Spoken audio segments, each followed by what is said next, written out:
Assalamualaikum warahmatullahi wabarakatuh. Bertemu lagi dengan saya Risdayani. Namun dalam pertemuan kali ini kita akan membahas tentang istilah-istilah komunikasi dalam Al-Quran. Namun istilah-istilah komunikasi kali ini khusus berkaitan dengan metode menyampaikan pesan atau yang disebut al-irsal dalam konteks komunikasi ilahiyah. Nah, apa saja sih istilah-istilah komunikasi yang ada dalam Al-Quran? Mari kita bahas satu persatu. Yang pertama, ada yang dinamakan dengan wahyu. Wahyu adalah pesan atau informasi yang disampaikan Allah kepada para nabi, baik melalui malaikat, mimpi, ataupun ilham. Seperti yang kita tahu bahwa para nabi tentunya mendapatkan wahyu dari Allah untuk menjalankan dakwahnya. Yang kedua, ada yang dinamakan dengan irsal. Irsal itu artinya mengutus seorang rasul untuk menyampaikan risalah. Seperti yang dijelaskan dalam Quran surat Yunus ayat 47 yang artinya, dan bagi setiap umat ada seorang rasul.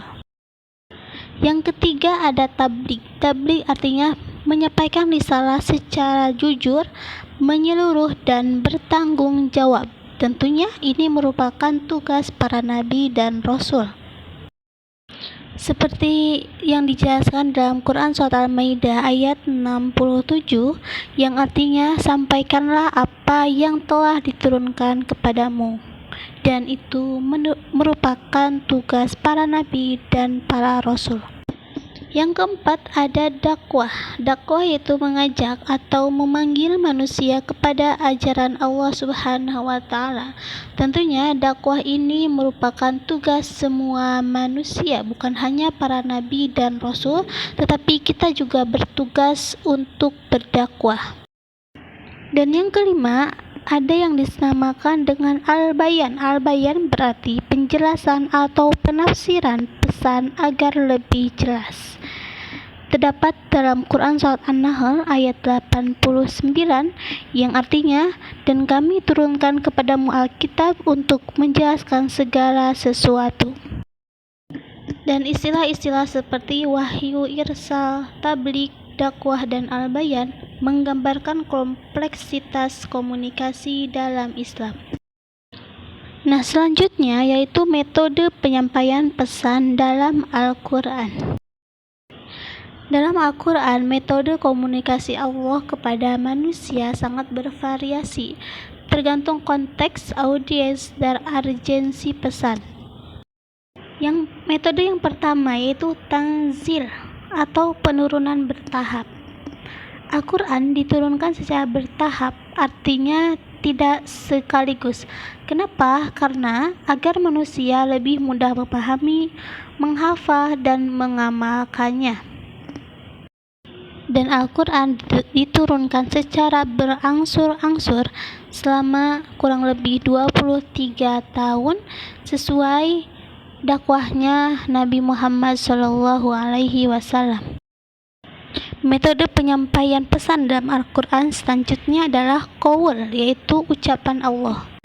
Maksudnya adalah Allah secara langsung menggunakan kalimat qul yang berarti katakanlah dalam banyak ayat Al-Quran untuk menegaskan perintah penyampaian pesan secara tegas.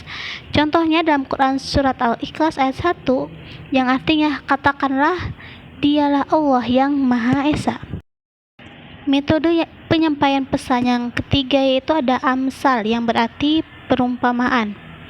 Allah Subhanahu wa Ta'ala sering menggunakan perumpamaan agar pesan lebih mudah dipahami dan diingat. Metode yang keempat ada al-hiwar, yaitu dialog.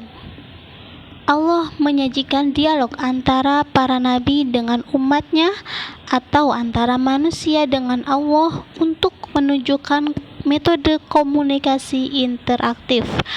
Contohnya ada dalam Al-Quran, yaitu contoh dialog Nabi Ibrahim dengan kaumnya terdapat dalam Quran Surat Al-An'am ayat 74-83. Metode yang kelima ada tazkiroh yang berarti peringatan, yaitu pesan yang bersifat nasihat, peringatan, atau teguran agar manusia kembali ke jalan yang benar.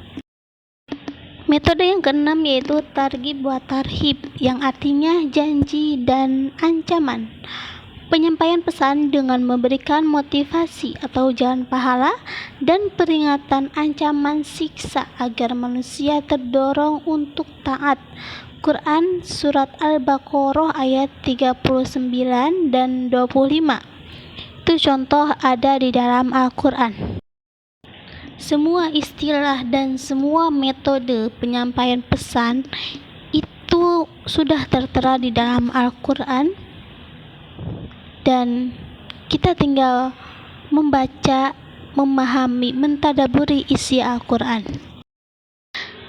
Kesimpulannya, di dalam Al-Quran, komunikasi ilahi tidak hanya berupa transfer pesan satu arah, tetapi mencakup strategi komunikasi yang adaptif dan kontekstual. Begitu juga dengan istilah-istilah komunikasi seperti wahyu, irsa, tabligh, dakwah, dan bayan, menggambarkan kompleksitas komunikasi dalam Islam. Kemudian, metode penyampaian pesan Allah melalui tanzil, qaul, amsal, hiwar, tazkiroh, dan targhib wa tarhib menunjukkan betapa pentingnya komunikasi efektif dalam dakwah dan pendidikan Islam. Alhamdulillah, itulah penjelasan dari saya. Mohon maaf jika ada kesalahan. Mudah-mudahan ini bermanfaat bagi kita semua dan kita bisa lebih sering mentadaburi Al-Quran dan membaca Al-Quran. Sekian dari saya. Wassalamualaikum warahmatullahi wabarakatuh.